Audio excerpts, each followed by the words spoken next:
Culture Soccer.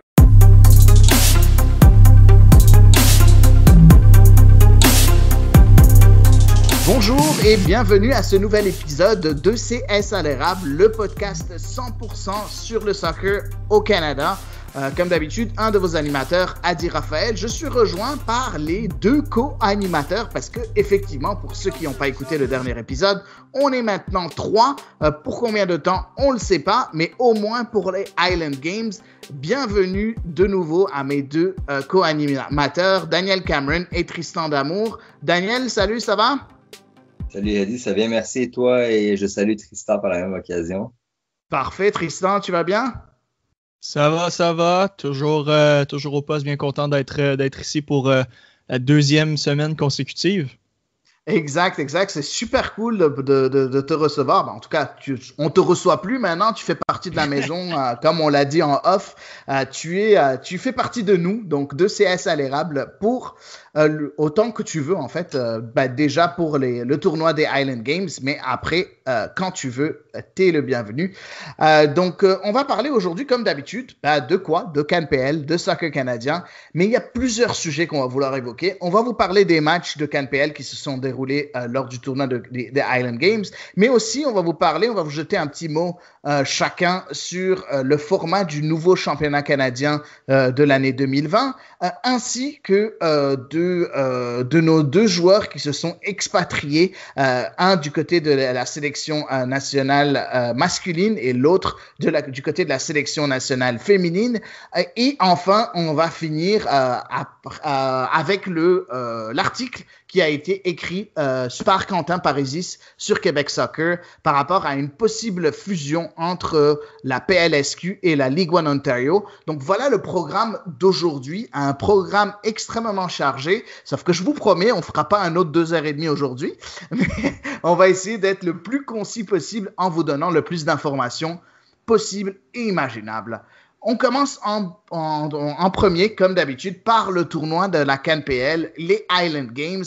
On commence par ce premier match tant attendu entre le gagnant, entre guillemets, des deux saisons de l'année passée, la saison d'automne et la saison d'hiver, le Cavalry FC, mais qui n'a pas malheureusement remporté le championnat de l'année, qui a été remporté par Forge FC. Donc ces deux équipes-là se retrouvaient presque un an plus tard, un peu moins qu'un an plus tard, pour le premier match et pour le coup d'envoi de ce tournoi des Island Games. Tristan, parle-moi un peu de ce match-là. On sentait quand même une certaine animosité entre ces deux équipes-là. Ces deux équipes-là, Forge et Cavalry FC, on sent une certaine rivalité qui s'est installée même après un an d'existence, n'est-ce pas? Ouais, c'est un peu le début d'un classico, là, les deux grosses pointures de la ligue.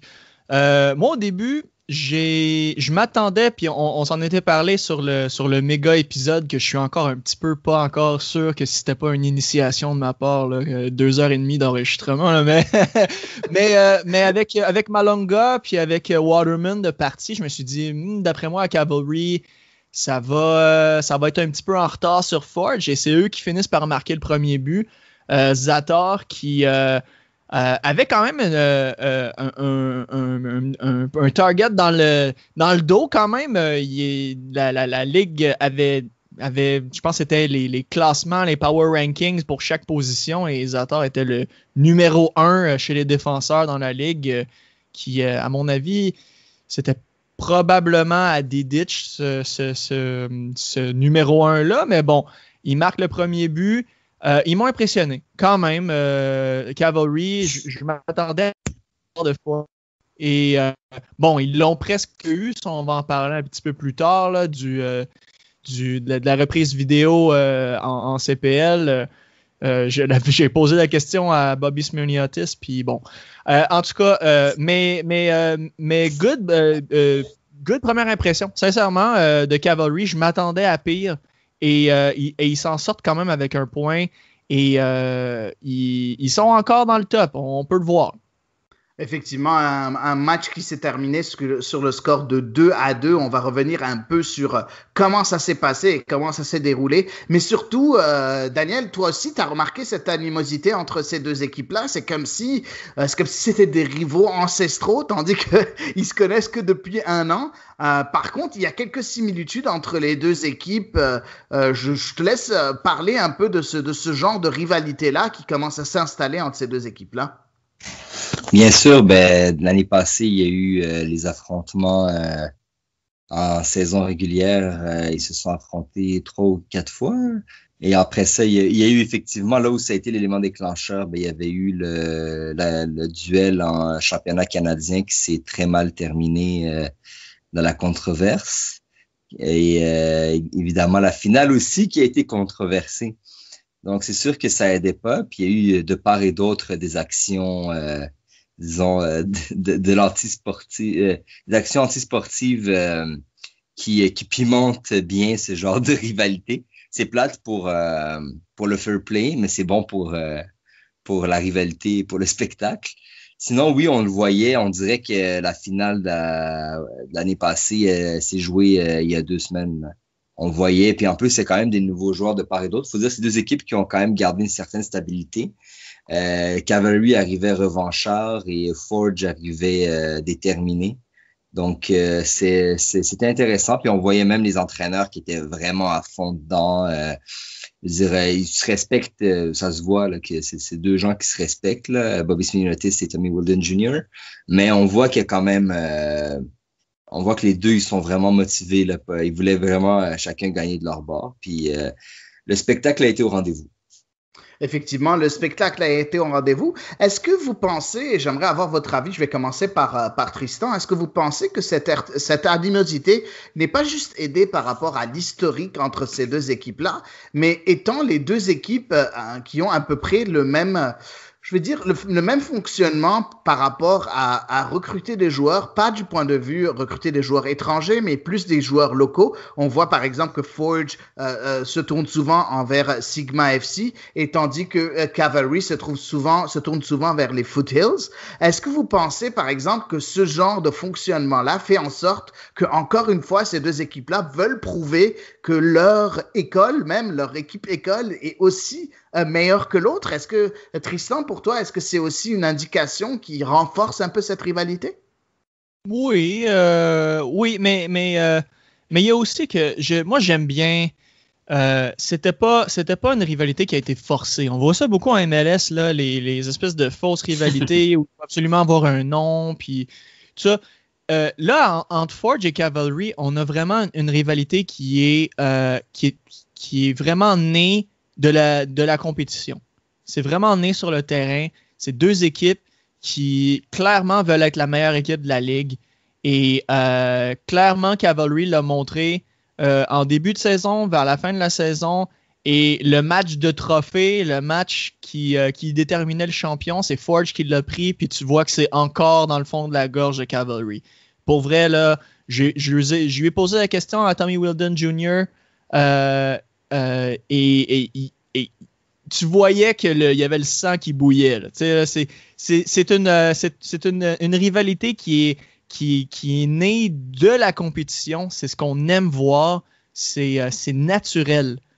Tu l'as vu tout de suite. Tu n'as pas nécessairement besoin de créer un nom. Il n'y a même pas de nom. Il n'y a pas de nom pour cette rivalité-là. Puis tu le sais que les 2 ne s'aiment pas. Ça, c'est magnifique à voir.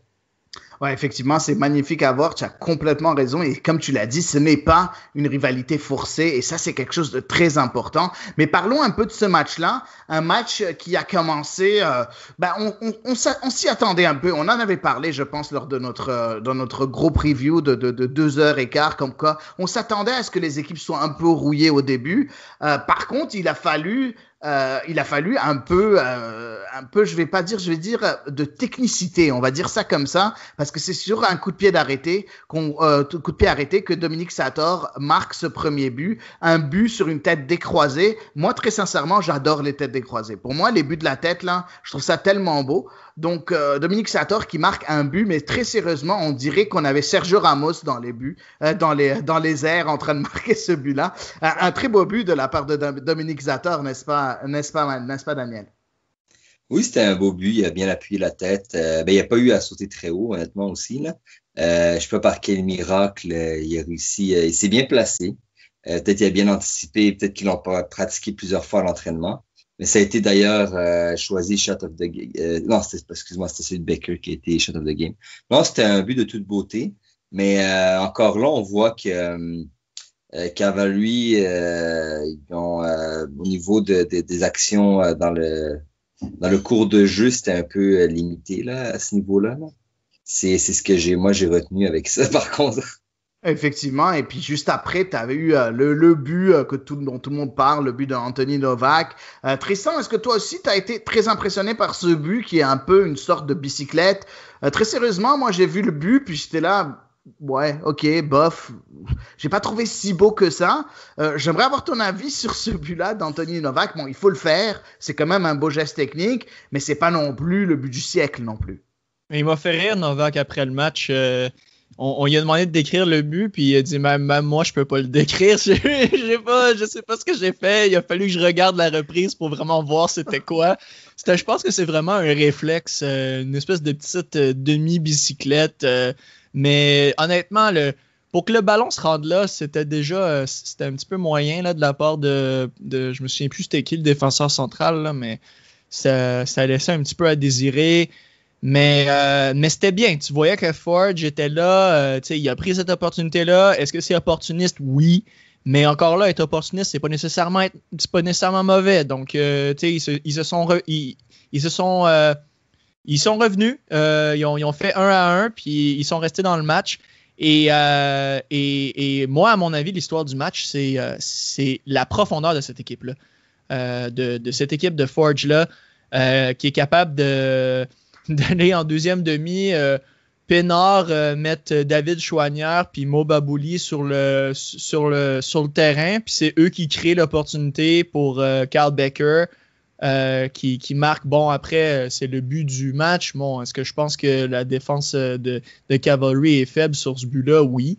Mais est-ce que c'est une belle construction de Babouli puis un très beau centre de David Chouanière? Absolument. C'est vraiment l'histoire de ce match-là, à mon avis. Ils sont vraiment capables d'aller piocher des très bons éléments de leur banc. Et des éléments, il y a encore des éléments que Forge a même pas eu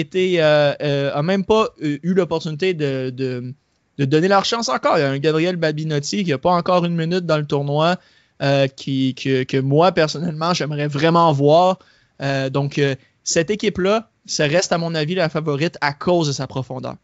Oui, effectivement, une profondeur qui aide beaucoup. Tu as parlé de ce deuxième but-là qui est très logiquement le but du match, très logiquement, même le meilleur enchaînement du match, même pour les enchaînements qui se sont passés durant ce match-là, qui n'ont pas abouti à un but, ça reste ce but-là, ça montre combien cette équipe-là est impressionnante. Et comme tu l'as dit, c'est vraiment une profondeur assez intéressante. Ce centre de Chouanière, une tête plongeante de la part de Kyle Becker. Je pense que j'aurais jamais pensé pouvoir dire tête plongeante de Kyle Becker qui mène à un but. Je pense pas que ça aurait pu se dire. Quand même un petit joueur, mais quand même un très beau but, n'est-ce pas, Daniel, le but de Kyle Becker qui donne une avance de 2-1 pour Forge FC, n'est-ce pas? Ben, honnêtement, c'était tout un but, là. L'action était bien partie avec les entrants. C'était symbolique aussi, le Baker, c'est le joueur qui se donne à fond. Puis l'année passée, j'étais un peu resté sur ma faim, malgré qu'il a fait quand même une bonne saison. Beaucoup de monde l'a mis dans son 11 type de la Ligue, mais moi, je me rappelle de lui à l'Impact de Montréal. Dans ses débuts, il était prometteur. Donc, c'est le genre de joueur qu'on se dit, il aurait pu, mais... Et là, j'espère que cette année, on va plus être dans le mais qui va vraiment accomplir et montrer un peu l'étendue de son talent. Sinon, honnêtement, moi, je suis pas d'accord avec le fait que c'est juste Forge qui a de la profondeur. Au niveau offensif, oui, mais faut pas oublier que il y a un entrant du côté de Cavalry qui a été très utile en fin de match pour le deuxième but, si vous voyez ce que je veux dire. Ouais, effectivement, et c'est bien que tu en parles. Très belle transition. Merci beaucoup, Daniel, de m'aider à faire mon travail. Bien évidemment, il y a eu aussi de la bonne profondeur du côté de Cavalry. Je vais laisser Tristan commenter ça parce que Mohamed Farsi est rentré dans ce match-là, puis il s'est fait un nom directement en l'espace de quelques minutes seulement sur le terrain en amenant ce penalty face à Nathan, avec le penalty qui va être tiré par Nathan Mavila, qui va mettre ça au fond du défilé pour donner l'égalisation à la 94e minute, donc dans les dernières secondes du match. On a aussi quand même sur le banc, tu as parlé de profondeur, Daniel, et tu as raison, on a quand même un Marcus Haber, wink wink, Tristan, et on a aussi Bruno Zebi, on a quand même de bons petits joueurs. Il y a José Hernandez qui est rentré, il y a Simmons qui est rentré, il y a quand même eu plusieurs joueurs de qualité qui sont rentrés. Là. Hernandez n'est pas rentré dans le premier match. Mais oui, effectivement, tu as raison. Il est quand même, c'est quand même une bonne pioche d'avoir Hernandez sur le banc. Donc voilà, tu as pensé quoi, toi, Tristan, de cette profondeur du côté de Cavalry, toi qui parles de profondeur? Oui, moi, Mohamed Farsi, c'est mon joueur de la semaine. Point barre.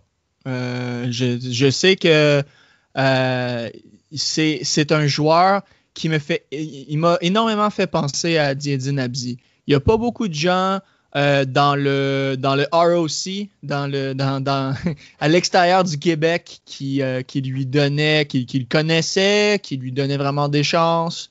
Mais nous, au Québec, on savait un peu de quoi il avait l'air. On l'avait vu avec Blainville, on l'avait vu avec l'équipe de futsal, avec Sporting Montréal, ces choses-là. En fait, je pense qu'il joue avec Sparte, mais on l'a vu au futsal. C'est un joueur qui est extrêmement talentueux, qui méritait sa chance. Je suis vraiment content qu'il l'ait eu. Et pour vrai, écoute, même son niveau de langue, il parlait pas anglais. Je veux dire, il y a un an, dans un ancien podcast que j'avais avec le collègue Alex Perez, on voulait l'avoir en entrevue et il nous a demandé est-ce que je peux parler en français parce que mon anglais n'est pas très bon. Et là, après le deuxième match où il est le joueur du match, il fait une entrevue complète en anglais avec Oliver Platt.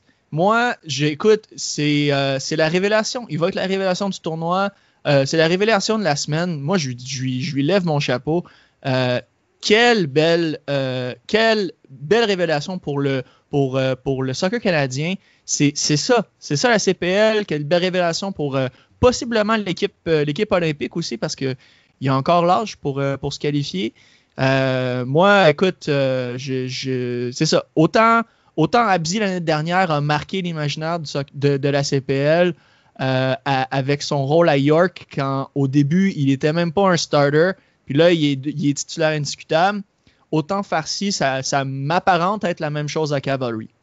Exactement, ça a l'air de exactement ça. Je suis 100% d'accord avec vous et on va en parler un peu plus tard de notre ami Mohamed Farsi qu'on a reçu ici sur CSA l'érable pour ceux qui se rappellent un épisode qui est quand même assez intéressant qu'on a reçu en entrevue ici. Un joueur et j'aime bien le parallèle avec Diaydin Abzi parce qu'ils sont quand même assez amis. Hein, c'est deux amis quand même assez proches. Ils se parlent quand même assez souvent. Ils se connaissent depuis leur très jeune âge. Et aussi, c'est bien que tu mentionnes, Tristan, le fait qu'il y a l'équipe olympique canadienne qui sera là l'année prochaine, en tout cas si tout se passe bien, et c'est possible qu'à ce moment-là, il ait fait assez bonne impression pour faire partie du groupe, en tout cas. On verra de ce point de vue-là. Donc un score final sur le score de 2-2. Un petit mot sur ce penalty en fin de match.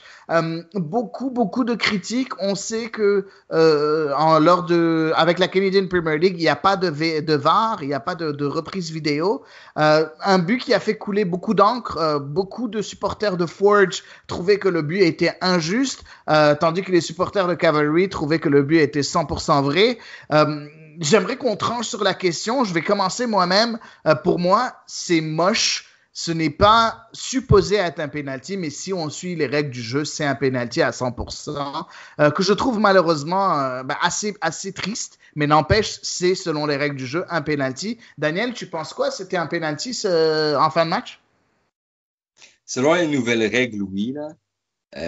Parce qu'effectivement, dans la position, j'ai revu plusieurs fois l'action, j'ai vu des photos de l'action, puis oui, là, malheureusement, c'est sûr que dans le feu de l'action, de toute façon, quand t'es arbitre et t'as pas la VAR, ben, tu tranches rapidement, puis rapidement, ce qu'il y a pu voir, c'est que les bras ont bloqué le ballon.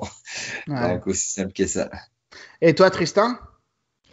Moi, je pense pas que c'est un penalty, mais au-delà de ça, là, personnellement, je m'en fous un peu là, parce que c'est le vrai débat, c'est la CPL devrait avoir le VAR.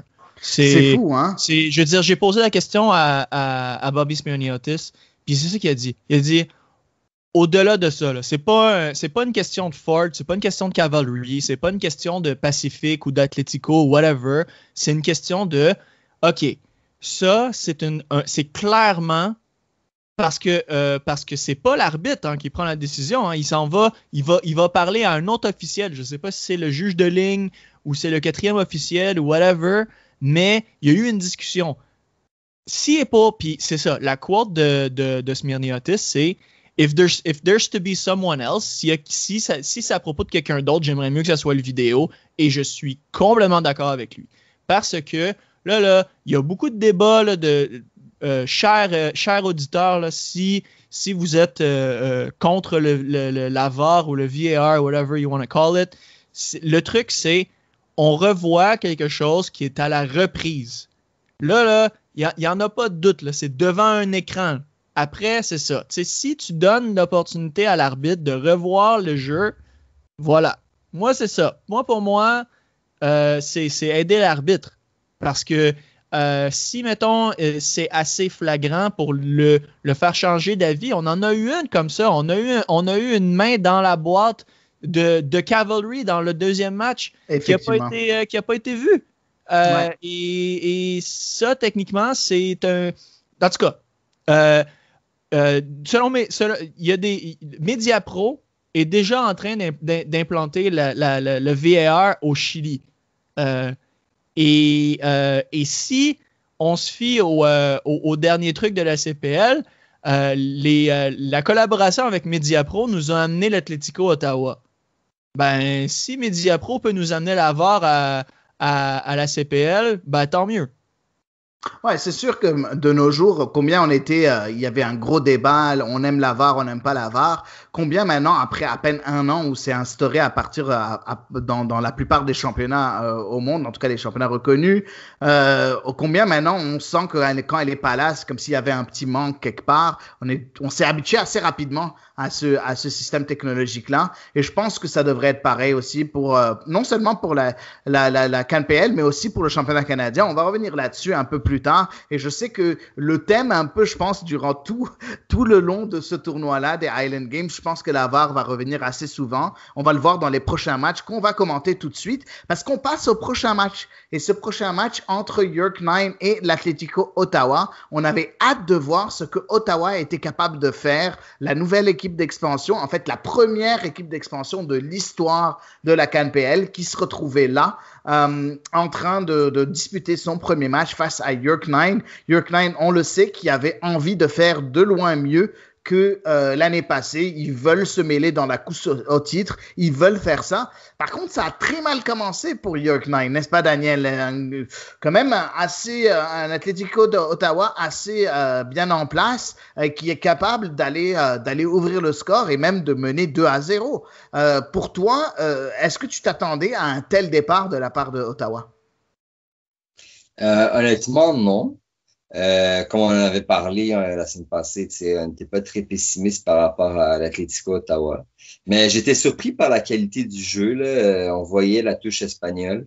Donc là-dessus, c'était assez encourageant. Là. On voit qu'il y a eu vraiment... on se questionnait un peu sur le fait que c'est une équipe d'expansion et que les joueurs se connaissent probablement pas et tout, mais il y avait quand même des bonnes qualités de passe. Par rapport au score, ben c'est sûr que York 9 Atlético Ottawa a marqué juste avant la mi-temps. Ça, c'est le genre de but qui fait mal. D'ailleurs, vous vous rappelez, je vous ai parlé de Vaishnauville, puis il nous a fait une Alphonso Davies. Je sais pas, il a été inspiré par l'action de Alphonso Davies la veille. Ouais, avant de recevoir un carton rouge, tu veux dire. Ouais, mais son deuxième jour. Mais le deuxième jour, il était aussi particulier, là, mais bon. Ouais, mais la sinon... VAR aurait pas aidé vu que c'est un jaune, donc on n'aurait pas pu repartir à la VAR, même si jamais on avait la VAR. Donc juste pour mettre ça devant et pour faire comprendre aux auditeurs que même s'il y a eu un deuxième jaune, il n'y aurait pas eu de review de la VAR si la VAR était disponible. Je te laisse continuer, excuse-moi Daniel. Ouais, sinon après, bien sûr, l'Atlético en retour des vestiaires a marqué très rapidement, puis ça. Après ça, on pense que le match est plié. Comme tu as dit, il y a eu le rouge. Quelques minutes plus tard, il y a eu le deuxième jaune de Neville, puis ça a un peu tout changé. Il y a eu par la suite le but de Wright. Et là, ça s'est joué très rapidement du côté de York 9. Il y a eu le penalty par la suite. Penalty très naïf, quant à moi, là, de la part du défenseur. Fait un tacle très maladroit. Honnêtement, c'était pas le plus beau but que j'ai vu dans ma vie. Le penalty, disons, puis tu te dis ça c'est vraiment bien mérité et tout. Mais bon, ça fait partie de la game, comme on dit. York 9 a limité les dégâts. Surtout été chanceux que l'Atlético a pu l'Atlético a pu perdre un de ses joueurs les plus en forme dans ce match-là. Sinon, je pense que les deux m'ont laissé un peu sur ma faim dans le sens que je m'attends à un peu mieux là dans les prochains matchs. Je sens que l'Atlético, une fois qu'ils vont avoir un peu plus de chimie, ça va aller mieux. Puis York 9, beaucoup de joueurs qui ont peut-être pas été au niveau qu'on espérait, là, qu'on s'attendait. Effectivement, quand même un but du vétéran qui vient tout juste d'assigner Kuruma avec un but de Shaw du côté de l'Atlético Ottawa. Mais moi, ce que j'ai bien aimé, et j'aimerais que tu me parles en premier de l'Atlético Ottawa, Tristan, mais aussi du fait que Jim Brennan, directement, quand il a vu ils étaient à 11 contre 10, on a vu directement une ribambelle de changements de la part de Brennan qui a fait rentrer à ce moment-là Fushi qui était sur le banc très bizarrement, mais il était sur le banc à ce moment-là. On a vu aussi Lowell Wright qui est rentré pour Vasconcelos, mais on a vu aussi Max Ferrari rentrer pour Rivero. Directement, quand il y a eu ces changements-là, ces 3 changements de la part de York 9, c'est à ce moment-là qu'on a vu, et c'est un de ces remplaçants-là, Lowell Wright, qui marque le but de retour. Est-ce que pour toi, ce match nul-là, oui, c'est sûr, il est dû au carton rouge à Neuville du côté d'Ottawa, mais aussi il est dû à quand même un bon maniement de son effectif de la part de Brennan, n'est-ce pas, Tristan? Oui, il y a beaucoup de choses à unpack de ce que vous venez de dire. Premièrement, Mohamed Kourouma, à mon avis, il est sur le 11 de la semaine à la place de Haber. Je comprends pas. Mohamed Kourouma a fait un très, très bon match. Qu'est-ce qu'il t'a fait à Haber? Juste, je veux savoir, est-ce qu'il y a un problème entre toi et Haber? Mais moi, je mets Kourouma, personnellement. 2, j'aimerais ça qu'on change le règlement du VAR par rapport au fait que c'est un deuxième jaune. Il se fait expulser. S'il se fait expulser, c'est une décision qui change le cours du match. Je m'en fous que c'est un deuxième jaune. À mon avis, personnellement. 3, sur Neuville, la suspension, on avait cru... moi, j'avais posé la question à Mista s'ils allaient aller en appel. Ils m'avaient dit qu'ils allaient aller en appel et finalement, ils ont décidé de ne pas faire ça. Donc, Neuville va être suspendu pour le prochain match. Ça, c'est une grosse perte pour Ottawa. Il a fait un excellent match, Vachon Neuville. Bon, pour répondre à ta question, parce qu'il y a quand même beaucoup de choses à dire. Ouais, pour répondre à ta question, oui, ça a vraiment changé du tout au tout pour York 9. Moi, à mon avis, j'ai pas été impressionné par York 9. On entend beaucoup sur le panel de One Soccer que York 9, c'est l'équipe à regarder, c'est les favoris. On entend beaucoup parler de l'Espagnol, on entend parler de Vasconcelos, ces deux-là, Rivero, le nom d'Espagnol, mais ils m'ont pas impressionné. Mais Lowell Wright, lui, par contre, il m'a impressionné. Max Ferrari, lui, par contre, il m'a impressionné. C'est des gars, je pense que Ferrari, il a 20 ans, Lowell Wright, il avait 16 ans. Quand il nous a parlé, il nous a dit... ce but-là, c'était un peu mon cadeau de fête à moi-même parce qu'il fête ses 17 ans cette semaine. Et là, demain, au moment où on est en train de se parler, il est sur le 11 partant pour le match de mardi soir contre Pacific. Ça, c'est un accomplissement quand même assez incroyable pour un jeune de la trempe de Lowell Wright. Quelqu'un à regarder. Et pour une équipe de York 9 où Jimmy Brennan nous dit depuis le jour 1 que son équipe, ça va pas bien physiquement, il y a des manques. Au début, c'était Petrasso, Manella qui n'a pas fait le match, il n'était pas dans le 18. Là, Petrasso, mardi soir, jusqu'à ce qu'on le sait, en ce moment, il est sur le banc. Peut-être qu'il va faire sa première présence du tournoi, mais ça n'a pas l'air Jojo là, du côté de York 9. Là. Physiquement, il y a des manques, et il y a des manques qui s'apparentent à être plus gros que le reste de la ligue. Donc, je ne sais pas ce qui s'est passé du côté de York 9, mais honnêtement, je veux dire, on ne s'attendait à rien de l'Atlético Ottawa, puis c'était probablement le match le plus difficile parce qu'il y a zéro, il y a zéro scouting, là, tu peux rien voir, ils n'ont pas joué de match. Et Ottawa sont sortis comme un cheval dans le derby du Kentucky. Là. C'était solide. Là. Ouais. Ça m'a vraiment impressionné. Donc moi, l'Atlético, moi je l'avais dit la semaine dernière, moi je vais m'asseoir sur mon divan avec un gros sourire, puis je vais être bien content pour Ottawa. C'est exactement ce que j'ai fait. Moi, je suis extrêmement content pour l'équipe d'Ottawa, tellement que j'aurais mis Kuruma dans le 11 de la semaine. Donc, félicitations Ottawa. Ils ont vraiment fait une solide entrée dans ces Island Games. Oui, il y a deux choses qui me surprennent un peu dans ce match-là, en dehors du match et des clés du match en tant que tel, et j'aimerais avoir ton avis, Daniel. En premier, on avait mentionné lors du lancement et lors du preview, de l'épisode passé, moi j'avais dit que la défense centrale me faisait un peu peur avec Gasparotto. J'ai pas trop aimé Thompson à côté de Gasparotto. Gasparotto, je l'aime beaucoup, mais Thompson à côté. Est-ce que pour toi, Thompson a sa place dans cette défense-là, parce qu'on l'a vu, ça avait l'air assez chancelant. Et la deuxième chose, donc deux choses par rapport à la sélection du match, pourquoi Manny Aparicio, on ne l'a pas vu? Est-ce qu'il est blessé? Oui, il est blessé, puis on est toujours en attente de voir s'il va se rétablir. Concernant Thompson, Thompson a fait des bons matchs, il en a fait des moins bons l'année passée. Il semble avoir les faveurs de l'entraîneur, et c'est vrai que c'était pas fameux, honnêtement. Concernant l'entrée des joueurs, oui, ça a été important, mais il y a quelque chose qu'on n'a pas mentionné, c'est que les deux buts de York 9 sont venus du côté de Neuville qui n'était plus là.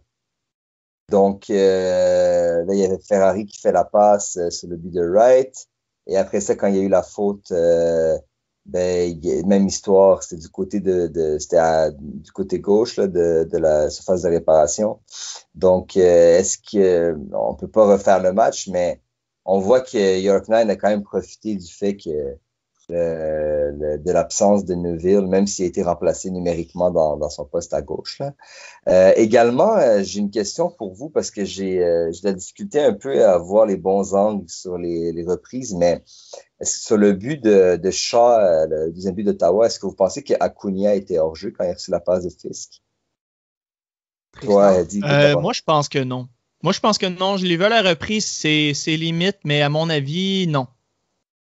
Ouais, moi je suis d'accord avec Tristan aussi. Je trouve que c'est limite. Mais écoute, moi je préfère donner toujours avantage à l'offensif. Donc quand t'as des doutes, moi je dis abus. Donc voilà. C'est mon point de vue par rapport à ça. Mais une bonne question de ce point de vue-là. Donc, un résultat finalement qui fait un 2-2, un deuxième 2-2 de suite dans ce tournoi des Island Games, ce qui est quand même assez surprenant. Puis après, on est passé au troisième match. Donc, ce troisième match-là qui se déroulait entre le favori de Tristan, les Wanderers de Halifax, et le Pacific FC, qui est supposé, qui veut vraiment prendre sa revanche cette année, après une année 2019 assez moyenne. Aussi, un troisième résultat de suite sur le score de 2-2. Tristan, est-ce que les Wanderers t'ont conforté dans leur statut de favori, de outsider que tu leur avais donné en preview la semaine passée? Non. Non, parce qu'ils ont pas. Leurs deux buts, c'est sur des pénaltys. Puis, sincèrement, j'ai vraiment apprécié la franchise de Louis Bellangoyette. Tu sais, on parle beaucoup de Cal Baker comme étant un des milieux terrains forts de la Ligue. À mon avis, Louis Bellangoyette est à côté de Cal Baker au niveau de ce qu'il peut apporter, au niveau de son stardom dans la CanPL. Et il a dit, moi, avec le talent offensif qu'on a, on doit être plus, et là, il l'a dit en anglais, incisive. On doit piquer. Ils ont sur papier, puis je l'ai dit dans le méga preview, qu'ils ont sur papier une des meilleures équipes. Sincèrement. Et tu sais, je regarde, moi, ça m'a fait énormément de bien de revoir un gars comme Alessandro Riggi. Alessandro Riggi, il avait l'air un peu sur une île déserte. C'était difficile. On avait de la misère à se rendre. Et au final, ça... Bon, ils sont capables de revenir parce qu'ils ils mènent 1-0 rapidement. Puis après, ils se prennent 2 buts en deuxième demi. Puis là, finalement, c'est un penalty en fin de match qui les fait revenir. Il y a des bons éléments. Il y a Aboubakar Sissoko qui prouve qu'il peut être un pro dans la ligue et un défenseur à regarder certainement. On a un Louis Bellangoyette qui est là, qui est capable de distribuer le ballon. Devant, c'est ça. Je dois m'excuser d'ailleurs. On m'a dit hors d'onde que c'est pas moi que je disais Omar Crème quand c'est Omar Kraim. Donc je vais m'excuser auprès d'Omar que j'aimerais qu'on voit d'ici les prochains matchs parce que je trouve qu'il peut vraiment amener des trucs. Un peu déçu de Jason Beaulieu. À mon avis, le but de Verhoeven, il est capable de faire l'arrêt. Même sur le deuxième but, sincèrement, je trouve que c'est un peu... je m'attendais parce que beaucoup de gens disaient que Oxner aurait dû commencer pour les Wanderers. Et moi, je n'étais pas d'accord. Et on dirait qu'il me fait mentir un petit peu. C'était un petit peu laborieux comme départ. Mais bon, au final, moi, j'ai l'impression que Halifax va être capable de revenir dans le tournoi. Et là, ils sont conscients de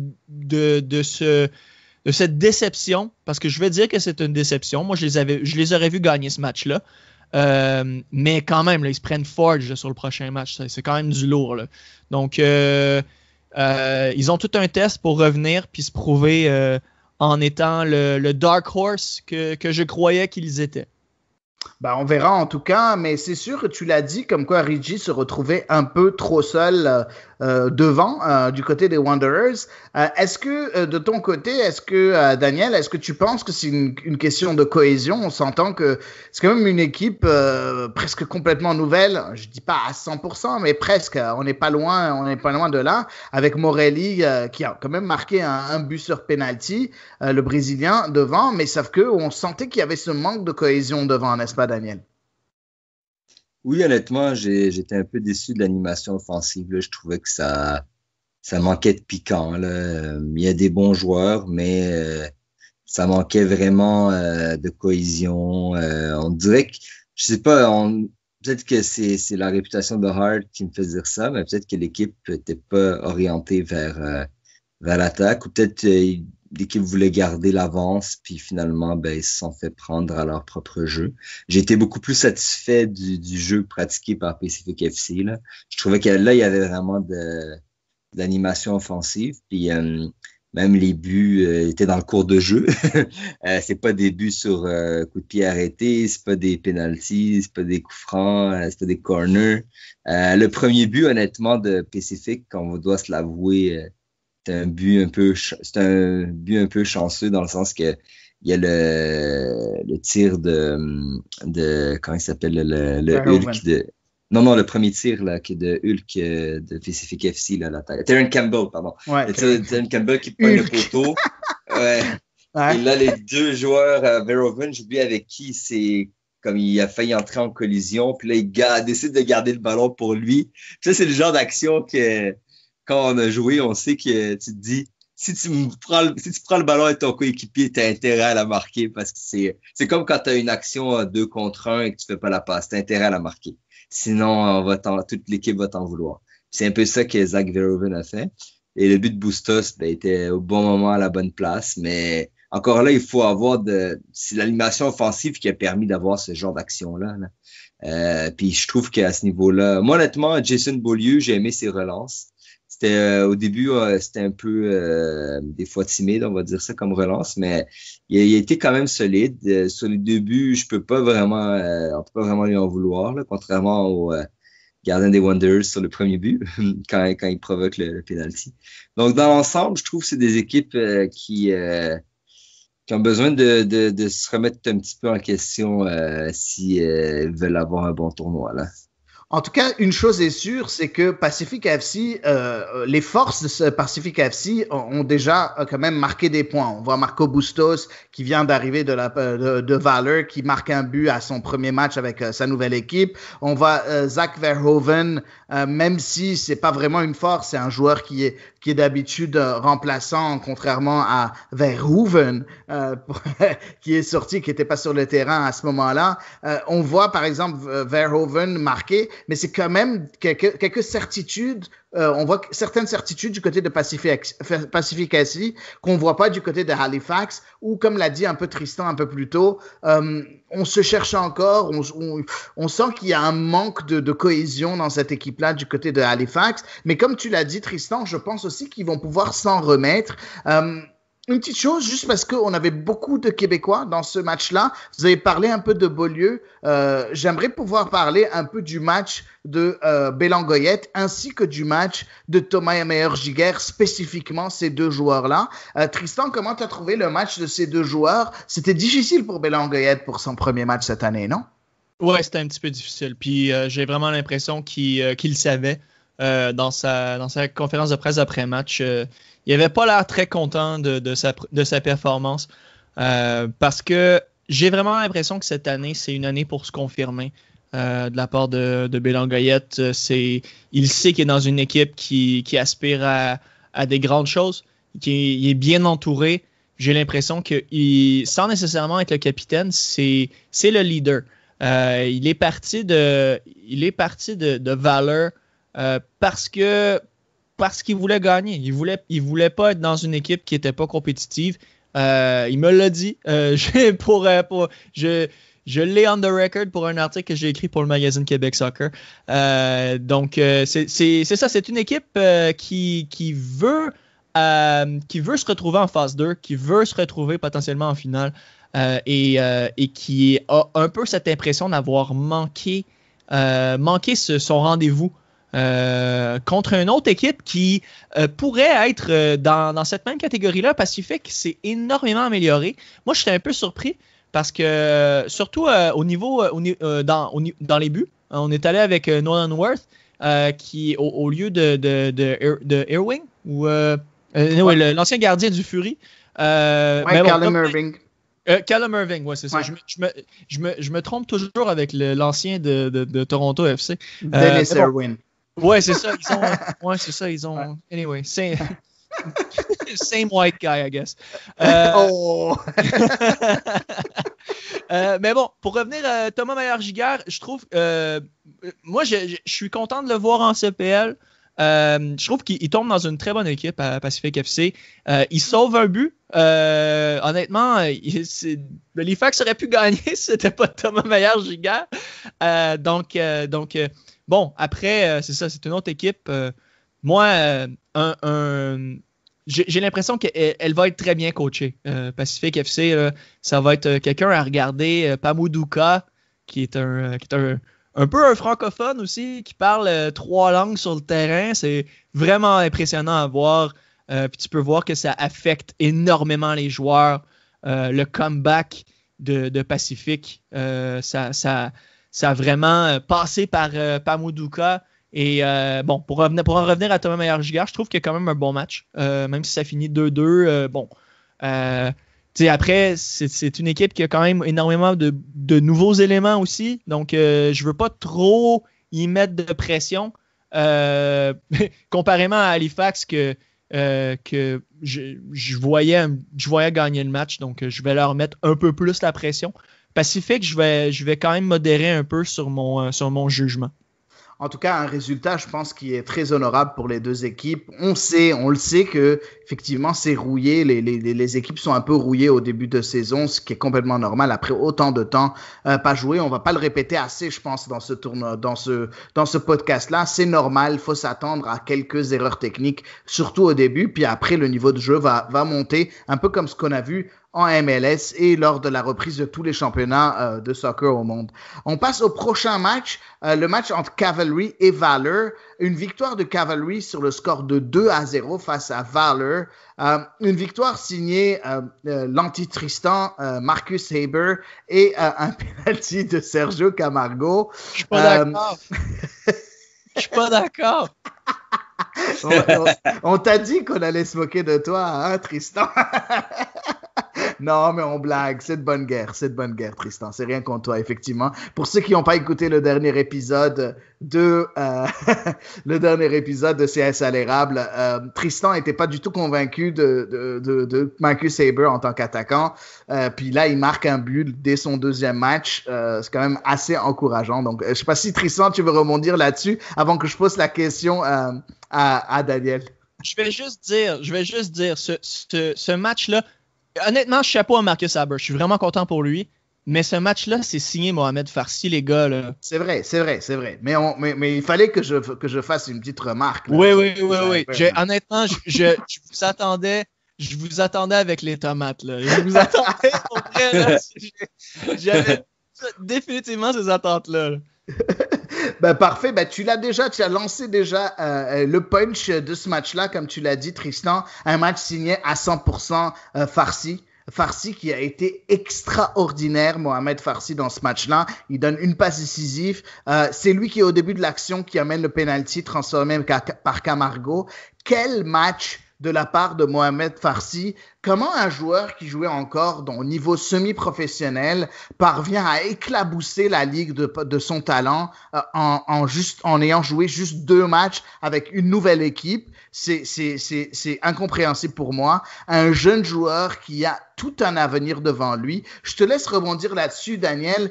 Parle-moi un peu de ce match-là entre Cavalry FC et Valor FC, cette victoire, la première victoire du tournoi au 4e match. Ses premiers 3 points de la part de Cavalry FC. Qu'est-ce que tu as pensé de ce match-là, Daniel? Moi, j'ai pensé que honnêtement, on a vu que Cavalry, après son échauffement, ils se sont retournés back to business après le match d'ouverture. Ils ont laissé aucune chance à Valor. Haber, honnêtement, il était bien placé, mais il faut avoir un grand attaquant pour le marquer ce but-là. Mais c'est sûr que le centre de Farsi, ça aussi, il a dû le pratiquer à l'entraînement. D'ailleurs, je pense que c'est peut-être pour ça que Farsi, au-delà de la stratégie, c'était peut-être aussi parce qu'ils se sont dit on va le mettre au milieu gauche, alors qu'à un moment, il est plus arrière droit. Puis comme ça, il peut être sur son pied pour centrer. Par la suite, il y a eu un penalty de Camargo, mais l'action qui a mené au penalty est partie de Farsi aussi, qui a fait une belle montée, qui a fait une talonnade vers Camargo, qui a fait la passe à j'oublie qui, puis il y a eu une main dans la surface et ça a mené au penalty. Ça aussi encore, c'était signé Farsi, puis c'était une très, très belle action de sa part. Et moi, ce que je retiens, je suis un peu déçu de Boskovic. Honnêtement, je l'avais pas vu jouer, donc les attentes. Mais je veux dire, c'est quand même un joueur qui vient de TFC, qui est encore sous contrat avec eux. Là. Donc, je l'ai pas trouvé extraordinaire. D'ailleurs, il y a une main qui l'a fait dans la surface qui n'a pas été appelée. Ça aurait pu aller de l'autre bord, là, cette action-là. Donc, je sais pas vous, qu'est-ce que vous en pensez de cette action-là? Je sais pas si vous vous en rappelez. Là. C'était déjà 2-0. Effectivement, c'était en deuxième mi-temps qu'il y a eu cette main de Boskovic qui aurait dû être un carton jaune. Mais je pense que Valor avait tellement du mal offensivement que c'était assez compliqué pour qu'il revienne dans le match, même si jamais ce penalty avait été transformé. Je sais pas ce que tu en penses, Tristan, mais si tu es d'accord avec moi, mais on n'a presque rien vu. C'était le néant du côté de Valor offensivement. On va en parler un peu plus tard du côté défensif. Est-ce qu'il y a peut-être quelques bonnes pioches du côté défensif, mais du côté offensif, c'était extrêmement triste, Valor FC, n'est-ce pas, Tristan? Mais pour moi, c'est incompréhensible que tu as un gars de la trempe de Masta Kacher et tu le fais pas commencer le match.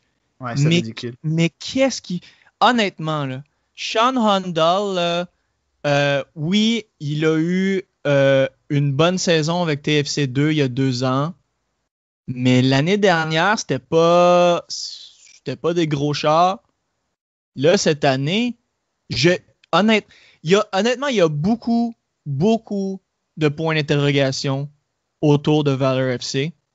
De certains dont je peux parler, certains dont je peux pas parler. Mais, sincèrement, tu as un gars de la trempe de Masta Kacher qui marque des buts, qui, à mon avis, a été un des meilleurs joueurs du FC Montréal, puis personne s'en est rendu compte parce qu'il y avait des Baloutabla, puis il y avait des David Chouanière, puis il y avait des Louis Belangoyette, puis, tu sais, il a toujours fait, tu sais, en anglais, c'est always the bridesmaid, never the bride. Toujours toujours la dame d'honneur, jamais la mariée. La quatrième roue du carrosse aussi. Exactement. Ouais. Et à mon avis, cette entrée-là à Valor, c'était son opportunité d'être the man. Le gars qui allait marquer les buts, le gars, ça allait passer par lui. Et Rob Gale, il donne même pas la chance de commencer le match. Moi, je comprends rien. Sincèrement. Ouais, je suis d'accord avec toi aussi. En plus, c'était drôle aussi quand il y a eu le changement, quand Kacher est rentré. Je pense qu'il y a eu une mésentente entre le quatrième arbitre et le staff technique de Valor. Et puis Kacher qui était là, j'y crois pas. Et on l'entendait parler en français. C'est pas possible, j'y crois pas. C'est pas possible, j'y crois pas. Je trouve ça très très drôle, une petite scène cocasse.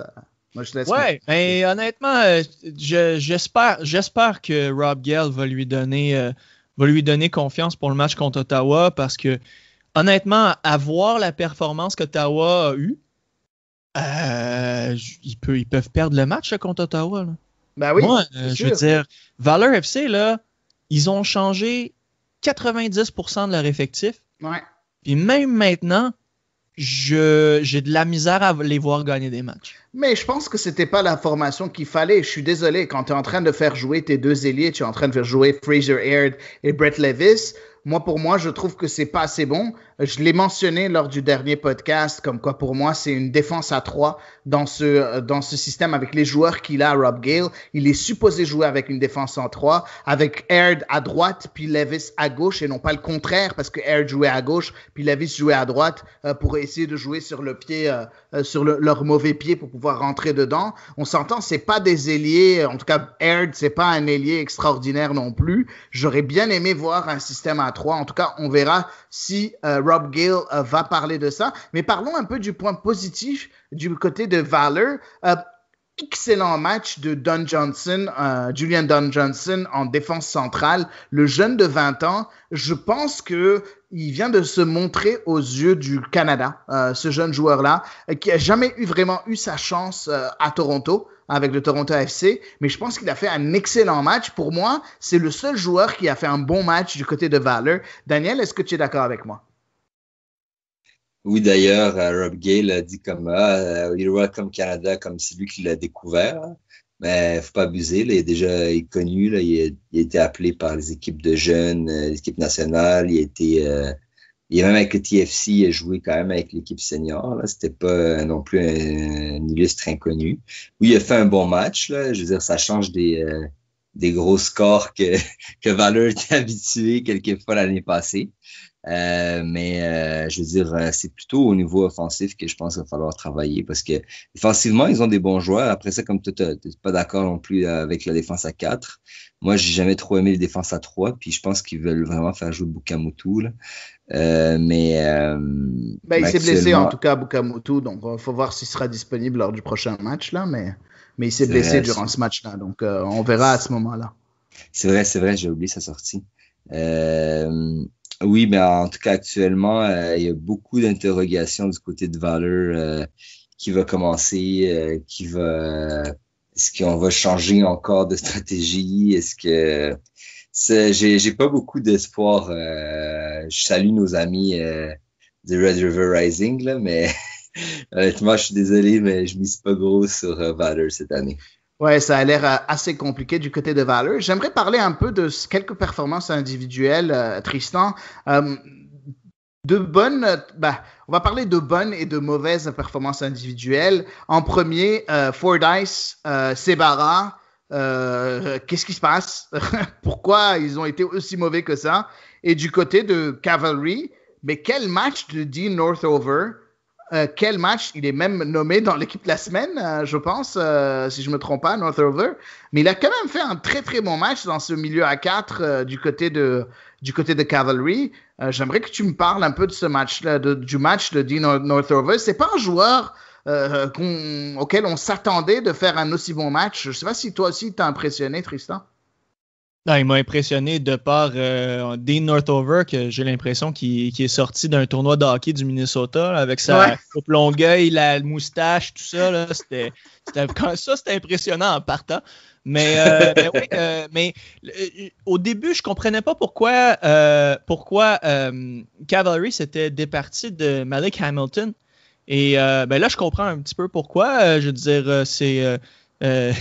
ça fait plaisir à Ottawa d'avoir un jeune comme ça, mais Dean Northover, je trouve qu'il a vraiment fait le boulot.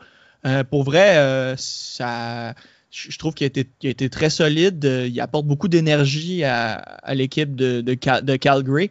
Personnellement, c'est ça. Mais ça, c'est du côté de Northover. Tu as parlé aussi de Stéphane Sebara et Fordyce. Fordyce, que je suis bien content de le revoir. Il a roulé sa bosse un peu. Si je me trompe pas, il a même été capitaine. Donc, tant mieux. Du côté de Sebara, bon, il y en a beaucoup là, des joueurs comme ça là, en CPL. Là. Il y en a quelques-uns. Là, on a parlé de Aleman, Boakai. Des joueurs qui reviennent un peu pour contre. Il y a Aird aussi, hein? Fraser Aird, ça c'est un autre affaire, là. Je veux dire, la faute qu'il aurait eu, moi je lui aurais donné un rouge, là. Sincèrement, là, moi ces trucs-là, je comprends pas, là. Je veux dire, bon, en tout cas, il y a beaucoup de joueurs de la deuxième chance du côté de Valor FC. Mais tu sais, trop, c'est. Quand il y en a beaucoup comme ça, tu peux avoir des mauvaises surprises. Ouais, ça marche pas trop d'habitude. Je suis complètement d'accord avec toi. En tout cas, on verra ce que ça va faire du côté de Valor. Mais en tout cas, je pense que déjà tactiquement, il va falloir qu'il y ait des changements du côté de Rob Gale. C'est bizarre parce que j'ai vu sa conférence de presse, puis il a dit comme quoi il était content, que c'était un retour au jeu. Il n'y a pas eu de chance, puis il a bien aimé comment son équipe a joué. Très sincèrement, je ne sais pas ce qu'il a vu, mais bon, bref. On passe au dernier match qui s'est joué, qui était entre Forge FC et Edmonton. Une victoire 2-0 de la part de Forge FC. Je suis désolé aussi pour nos amis d'Edmonton. Je vais donner mon avis. Pour moi, il n'y avait pas photo entre ces deux équipes. Forge a fait ce qu'il fallait. Forge était supérieur. Edmonton, j'ai été très déçu de la prestation d'Edmonton. Ongaro a fait ce qu'il pouvait, même si ça n'a pas toujours été très beau. Les Boakai allemands, on en a parlé un peu plus tôt en parlant de Sebara. Même chose, c'était assez décevant.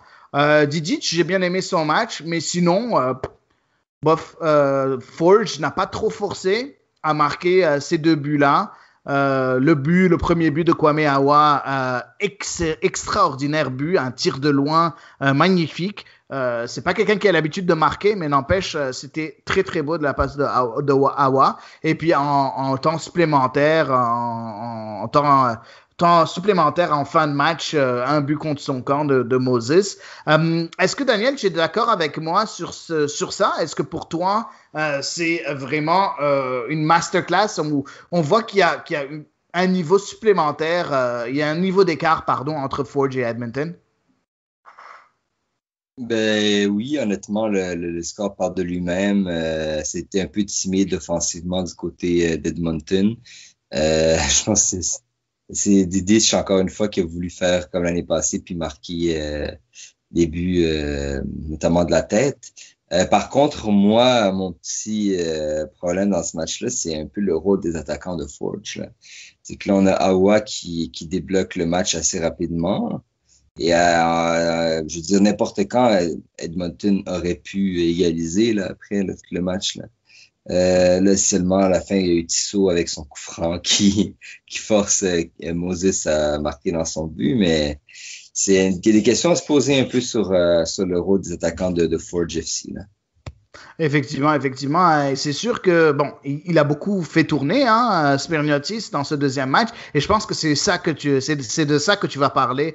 Tristan, t'en as glissé un mot déjà, lorsqu'on a parlé du premier match de Forge FC. Là, on voit quand même d'autres attaquants qui sont là. Puis une victoire, cette fois-ci, au bout du fil pour Forge FC. Quand même, c'est assez intéressant de voir que tu peux changer, tous tes attaquants puis quand même ressortir avec une victoire, n'est-ce pas, Tristan? Ouais, c'est ça. Moi, je suis un petit peu moins nerveux que Daniel, là. Bon, ils ont peut-être eu un match un petit peu moins, mais c'est ça. C'est là qu'on voit la force de Forge. Les attaquants ont peut-être un moins bon match. Kwame, Adi, tu disais que toi, t'aimais bien une tête décroisée. Moi, j'aime bien un beau but de l'extérieur de la boîte, là. Ça, c'est mes buts préférés. Ouais. Et Kwame, c'est une bombe pour son premier but en CanPL. Tu peux pas demander mieux. Puis on a même vu Tissot qui a apporté son énergie. J'étais vraiment content de le voir arriver, de le voir contribuer comme ça. C'est magnifique à voir, sincèrement. Donc, dans un sens, c'est bien. Dans un sens, on n'a même pas vu Balbinotti encore. Donc, moi, j'ai pas peur pour Forge. Ouais, effectivement. Moi aussi, j'ai pas peur pour Forge. J'ai pas peur. En fait, j'ai peur pour personne encore. Même Valor, je pense qu'ils peuvent s'en remettre si jamais Rob Gale commence à penser un peu différemment. Sinon, toutes les équipes, j'ai pas vu vraiment de fautes graves encore dans ces quelques matchs. Une petite impression sur ce tournoi jusqu'à maintenant. Je vais commencer par Daniel. Ton impression sur ce tournoi, qu'est-ce que tu vas surveiller pour la suite? Bien, moi, ma première impression, c'est que Forge et Cavalry ont montré qui sont venus pour jouer les premiers rôles cette année, comme l'année passée. C'est sûr qu'avoir joué le premier match entre eux, puis après s'affronter d'autres équipes, ça les a peut-être aidés dans le timing. Sinon, qu'est-ce que je vais suivre? Je vais malheureusement mon joueur Neville à Ottawa, il sera pas là le prochain match, mais je pense qu'il y a encore beaucoup de joueurs qui. Je vais suivre un peu est-ce que les Wanderers vont se réveiller? Est-ce que les Valor Edmonton vont innover? J'ai beaucoup de questionnements un peu sur la suite, là, sur la suite du tournoi, parce que là, il y a eu beaucoup de matchs nuls. C'est dur de savoir comment le classement va se départager. Effectivement, mais moi, j'ai tendance à vouloir suivre les histoires et les underdogs, comme on les appelle, donc les équipes qui sont le moins bien cotées. Donc moi, je vais vraiment suivre Ottawa, je vais vraiment suivre Valor et Edmonton. C'est ces trois équipes-là que je vais vouloir suivre, voir leur évolution dans ce tournoi-là, savoir si les entraîneurs vont pouvoir trouver les clés pour les faire progresser. Est-ce que Tristan, tu es du même avis ou tu vas plus regarder les grosses cylindrées? Ouais, c'est certain que je vais suivre Ottawa. C'est l'équipe, à mon avis, la plus intéressante parce qu'on la connaît pas vraiment.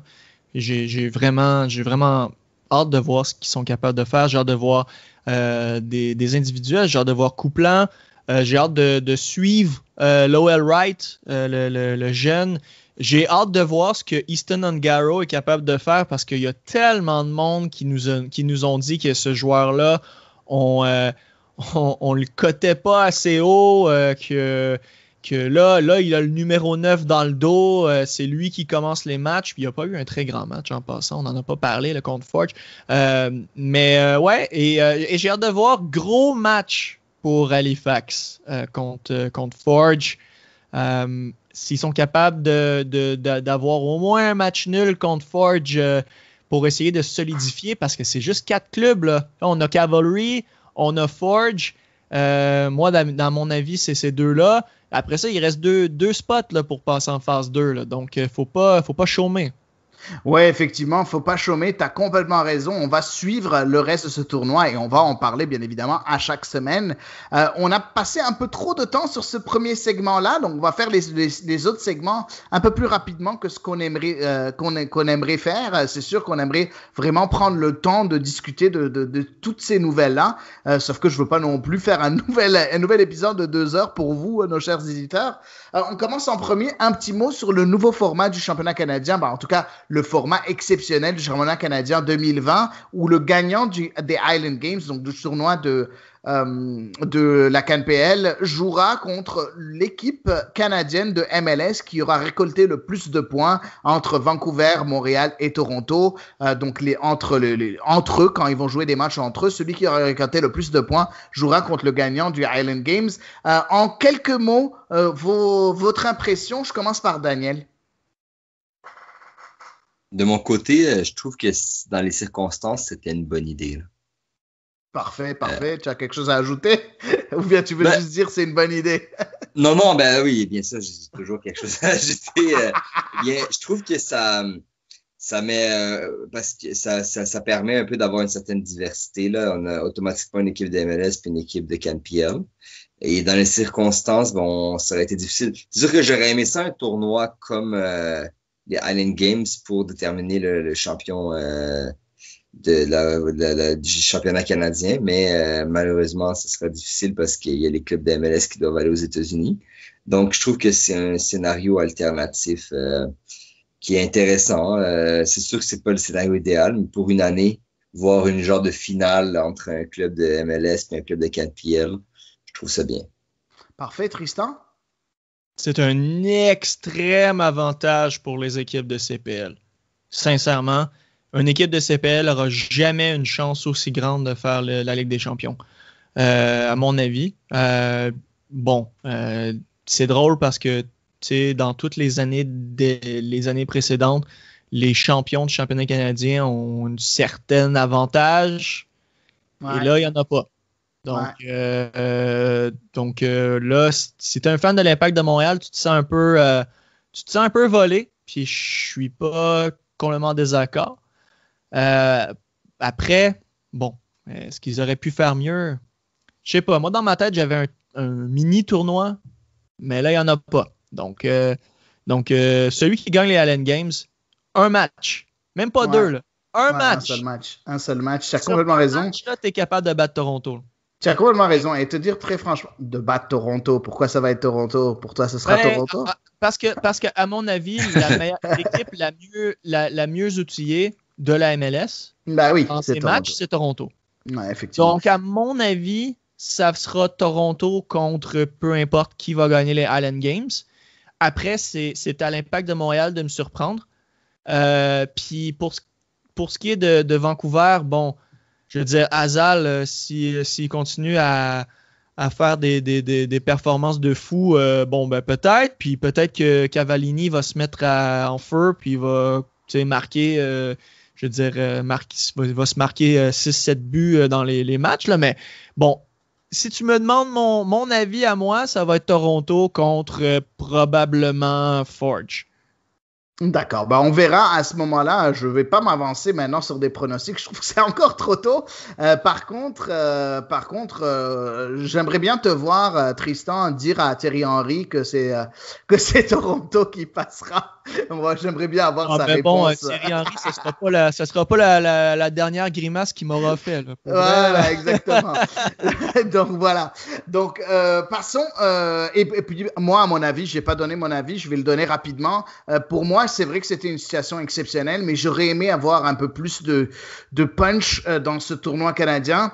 Je pense qu'on aurait pu faire un juste milieu. On aurait pu faire, au lieu que ce soit un seul match, que ce soit un tournoi fait sur 3 matchs. Donc, les 2 finalistes des Highland Games contre les 2 meilleures équipes de la MLS au nombre de points, où on aurait vu une équipe de la MLS contre l'équipe CanPL. Donc, peut-être l'équipe gagnante, celle qui a le plus de points contre le finaliste des Highland Games et le champion des Highland Games contre la deuxième équipe de MLS, faire 2 demi-finales, puis à ce moment-là, faire une demi-finale chacun, là, puis faire la finale après. Je pense qu'on aurait vu 2 duels CanPL-MLS, puis je pense que ça aurait donné un peu plus de peps. Je pense pas que le championnat canadien, 2 matchs de plus dans le calendrier des équipes canadiennes aurait fait une grande différence. Bref, ça c'est mon point de vue. J'aurais gardé un peu ce petit côté de coupe de la part du championnat canadien, tandis que maintenant ça se joue sur un seul match. Je trouve ça un peu insipide. Donc voilà mon avis là-dessus. Passons au prochain sujet. Un sujet on va parler assez rapidement de 2 joueurs canadiens expatriés. Jonathan David qui signe à Lille en Ligue 1 et puis Evelyne Vian qui est prêtée à Paris FC en première division française. Paris FC qui a fini 5e de son dernier championnat l'année passée. Donc c'est pas une petite équipe, c'est pas la meilleure équipe en France, mais quand même, c'est pas une petite équipe. C'est quand même assez intéressant parce que Vian est prêté pour l'année d'ici à ce que la nouvelle saison de NWSL commence. Vous pensez quoi de ces deux transferts-là de nos joueurs canadiens vers la France? Juste en quelques mots, pas la peine de vraiment prendre trop de temps. Je te laisse commencer cette fois-ci, Tristan. Je vais commencer avec Vian. Moi, je trouve que c'est magnifique pour Evelyne d'avoir trouvé une équipe. C'est vraiment une solide équipe. Là. C'est une équipe dans le top de la première division française. Donc, l'opportunité pour elle de se trouver des matchs. Puis bon, dans la NWSL, il y a quand même des solides prêts. Orlando a prêté une joueuse à l'Atlético Madrid. Je veux dire, ils s'en vont pas dans des petites équipes. Là. C'est quand même solide. Evelyne, c'est une jeune joueuse qui a besoin. C'est une goléadore. Là. Elle a marqué des buts à South Florida. Donc, pour elle, l'opportunité de marquer des buts contre des solides joueuses dans une des meilleures ligues au monde, c'est magnifique. On gagne à la connaître, cette première division française-là, d'ailleurs. Du côté de Jonathan David, très content pour lui. Lille a produit des solides joueurs européens. Et là, on a une solide joueur canadien qui joue dans cette équipe-là, un gars d'Orléans, magnifique, sincèrement. Et cette équipe de Lille-là, pas des mauvais joueurs. Là. Ils ont signé Burak Yilmaz, il y a Renato Sanchez, ils ont signé un joueur de l'équipe des jeunes d'Ajax. Là. C'est quand même solide. Là. C'est pas une équipe, c'est pas une mauvaise équipe, là, Lille. Ben, c'est une équipe qui a fait la Ligue des Champions l'année passée, qui a fini 3e de Ligue 1 quand même. C'est pas rien du tout. Et puis cette année, ils seront pas en Ligue des Champions l'année prochaine, mais n'empêche, c'est une bonne équipe. Après, c'est bien pour la progression de Jonathan David, pour Evelyne Vian, pour ceux qui connaissent pas encore Evelyne Vian. Je vous conseille d'écouter notre podcast et notre entrevue avec elle ici sur CSA l'érable où on parle de toute sa carrière. C'est extraordinaire pour cette jeune fille-là qui, je pense, a hâte de découvrir la sélection canadienne et je pense qu'il faudrait qu'elle découvre la sélection canadienne très très vite parce que comme tu l'as dit, c'est une buteuse, une vraie buteuse et je pense que c'est une très bonne chose pour sa progression. Daniel, un petit mot sur ces 2 joueurs-là? Eh bien, pour Evelyne Vian, je suis très content pour elle parce que je pensais pas nécessairement que l'Europe, ça allait venir bientôt. Mais je suis content pour elle. D'ailleurs, Paris FC, j'ai eu l'occasion une fois de visiter leur stade de Charletti. Donc, c'est bien placé à Paris, là, le club. Je vous souhaite bonne chance. C'est une expérience. Là, je trouve que vaut mieux tôt que tard. Concernant Jonathan David, je connais quand même bien l'équipe de Lille là, depuis une quinzaine d'années. Là. Donc, c'est toujours pendant longtemps, ça a été un club qui faisait régulièrement la Ligue des Champions. Après, il y a eu petits problèmes, puis ils ont été rachetés. Mais dans l'ensemble, c'est un bon club de transition. Puis la Ligue 1, c'est un bon championnat pour des attaquants qui veulent se montrer. Tu sais, la Belgique aussi, c'est un bon tremplin, mais la Ligue 1, quant à moi, c'est une coche en haut. Puis s'il peut aller après une autre coche en haut, ben, ce serait la bonne place pour ça. Ben, pas juste quant à toi, c'est quand même le 5e championnat européen, c'est la Ligue 1, donc on passe quand même d'un championnat qui est dans le top 10 européen au 5e championnat européen, donc c'est quand même bien une coche bien au-dessus du championnat belge pour la Ligue 1 française. On passe au dernier sujet, et je pense que c'est le sujet qui fascine notre ami Daniel Cameron, c'est pour ça que je vais commencer par lui demander son avis. L'article de Quentin Parisis que je salue sur Québec Soccer, qui parle de la fusion possible entre la Ligue 1 Ontario et la PLSQ, des discussions qui seraient extrêmement avancées, par contre, qui ont été ralenties à cause de la pandémie. Est-ce que tu voyais ça venir, Daniel, une fusion entre ces deux ligues-là? Et je l'avais entendu parler par rapport à quand l'Impact avait pris les droits les droits commerciaux de la de Soccer Québec, exactement. Je sais qu'il y avait eu quelque chose par rapport à la PLSQ et l'Ontario à ce moment-là, mais c'était qu'au stade de on va le savoir plus tard. Puis là, on est maintenant plus tard, mais j'en attends toujours des communiqués officiels, évidemment. Mais moi, je pense que c'est une bonne idée. Ben, David Callahan, quand il était venu à Montréal, Tristan était là d'ailleurs, il a parlé qu'il y avait des discussions avec la PLSQ. Là, ils avaient acquis la Ligue 1 Ontario. On a parlé aussi, Hedy, tu te rappelles qu'on l'a invité au podcast, on a parlé de ça, de la PLSQ.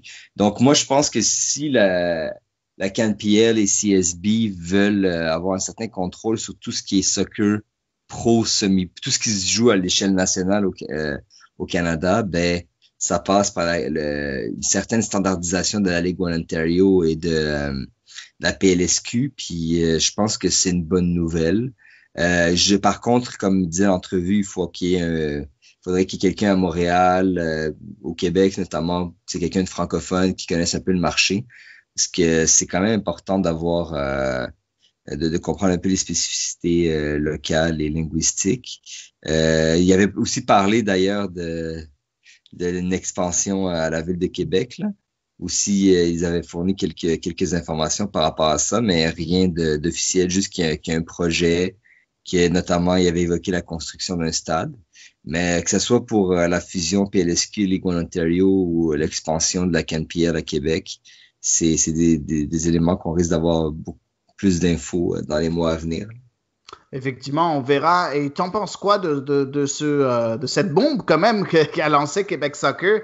Très sincèrement, je m'y attendais pas, même si on avait entendu des rumeurs. On entend souvent des rumeurs, mais des fois, c'est vraiment infondé. Cette fois-ci, on voit vraiment quelque chose de concret. C'est même le président de Soccer Québec, Pierre Marchand, qui l'a dit. Tristan, est-ce que c'est quelque chose qui t'a surpris? Oui, gros shout-out à mon voisin Quentin Parisis. C'est un solide travail qu'il a fait pour cet article-là pour Québec Soccer. Ouais. Il chôme vraiment pas pour ces magazines-là d'ailleurs. Mais oui, je suis content. Je suis content de voir parce que ça lève pas si rondement que ça, la PLSQ. On a vu beaucoup d'équipes sortir. On a vu beaucoup de...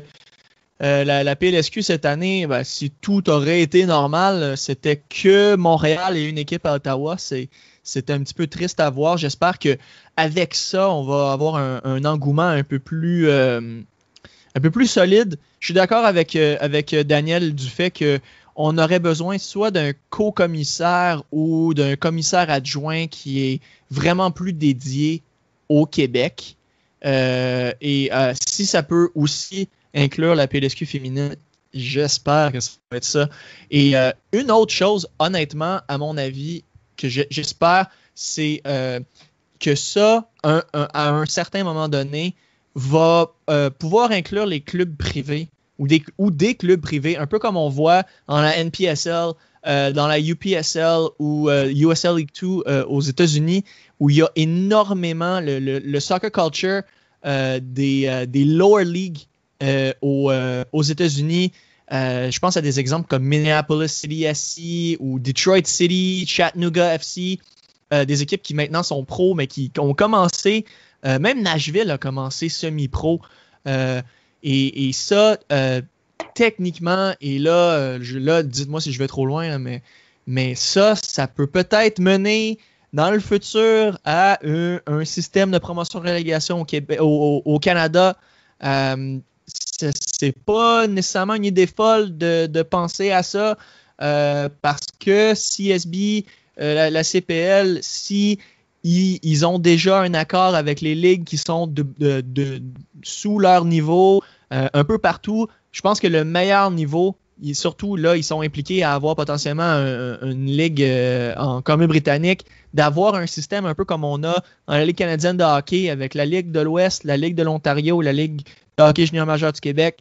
Si on peut avoir ce tiers-là où à la base c'est régional, puis peut-être au top c'est national, ça va être déjà un pas devant incroyable. Donc j'espère que ça va bien aller. J'espère que ça ne tuera pas beaucoup de clubs, ce switch-là. Mais je suis vraiment intéressé à savoir, en 2021, le soccer semi-pro, ça va avoir l'air de quoi au Québec?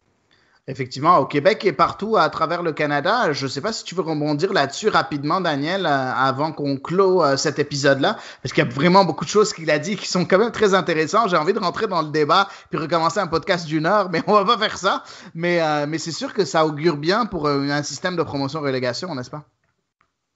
Oui, également, comme dit Tristan, peut-être un modèle aussi de franchise privée, parce que c'est qu'au Québec, c'est pas le cas. En Ontario, oui, là, il y a eu Sigma FC, mais au Québec, malheureusement, c'est pas le cas. Pourtant, là, il y a du potentiel avec la CanPL. Donc, moi, je pense que ça peut être intéressant, puis ça peut permettre effectivement, si on peut standardiser un peu le niveau, de mener à la promotion-relégation. Puis s'il y a des clubs qui vont disparaître et que ça laisse la place à d'autres, pourquoi pas. Là, il y a quand même des milieux, actuellement, il y a surtout un manque de diversité géographique au niveau des clubs, là, que ce soit en Ontario ou au Québec. Si ça va permettre de peut-être cibler certaines villes selon la population, essayer de faire des clubs un peu plus solides au lieu de juste prendre des clubs existants et leur demander de faire une équipe semi-pro en haut de la pyramide. Je pense que c'est peut-être il y aurait du potentiel là-dedans, là, mais on verra. Moi, j'attends encore des communiqués officiels pour avoir une opinion, là. Ouais, effectivement, on attend tous le communiqué officiel. Les amis, je voudrais vous remercier d'avoir pris autant de temps avec moi aujourd'hui. On a vraiment pris une bonne heure, presque 1h30 maintenant pour ce podcast-là. J'aimerais vous remercier encore une fois. Tristan, merci encore d'avoir été là aujourd'hui. Ça fait plaisir. Daniel, même chose. Merci encore d'être toujours là avec moi, là.